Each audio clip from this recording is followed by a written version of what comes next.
తమిళనాడులో ఉన్న ఈ పవిత్ర పర్వతంపై ప్రతి సంవత్సరం ఆకాశాన్ని తాకే మహాశివజ్యోతి వెలుగుతుంది. ఇది అదే దివ్య అగ్నిస్తంభానికి ప్రతీకమని చెబుతారు.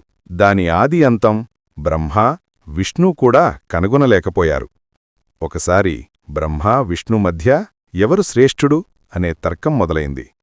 అహంకారాన్ని దూరం చేసేందుకు భగవంతుడు శివుడు అనంతమైన అగ్నిస్తంభ రూపంలో ప్రత్యక్షమయ్యాడు. శివుడు ఒక సవాలు పెట్టాడు. ఈ అగ్నిస్తంభానికి ఆది లేదా అంతం ఎవరు కనుగొంటారో వారు శ్రేష్ఠులవుతారు అని. భగవాన్ విష్ణు వరాహరూపం ధరించి పాతాళానికి వెళ్లాడు.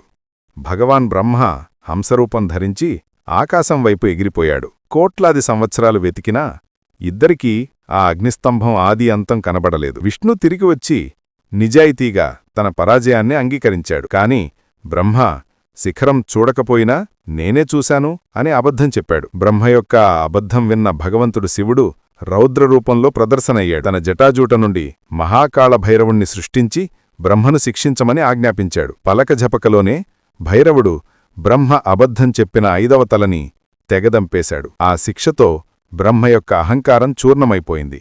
దాంతో భైరవుడికి బ్రహ్మహత్యాపాపం వచ్చిందని చెబుతారు. ఆ పాప విముక్తి ఆయనకు కాశీలో లభించింది. తరువాత దేవతల ప్రార్థనపై ఆ అనంత అగ్నిజ్యోతి శాంతించి తమిళనాడు రాష్ట్రంలోని తిరువణ్ణమలై అనే ప్రదేశంలో అరుణాచల పర్వతం రూపంలో స్థిరపడింది. ఈ పర్వతం స్వయంగా భగవంతుడు శివుని అగ్నిస్వరూపంగా పరిగణించబడుతుంది. ఈ పర్వతం అడుగు భాగంలో ఉన్న అరుణాచలేశ్వర ఆలయం అగ్నితత్వాన్ని ప్రతినిధ్యం చేస్తుంది. ప్రతి సంవత్సరం కార్తీక దీపం పర్వదినాన ఈ పర్వత శిఖరంపై మహాదీపం వెలిగించబడుతుంది. అది భగవంతుడు శివుని ఆ అనంత జ్యోతి రూపాన్ని గుర్తుచేస్తుంది. శివుని భక్తులారా, కామెంట్లో అరుణాచల శివ అని తప్పకుండా రాయండి.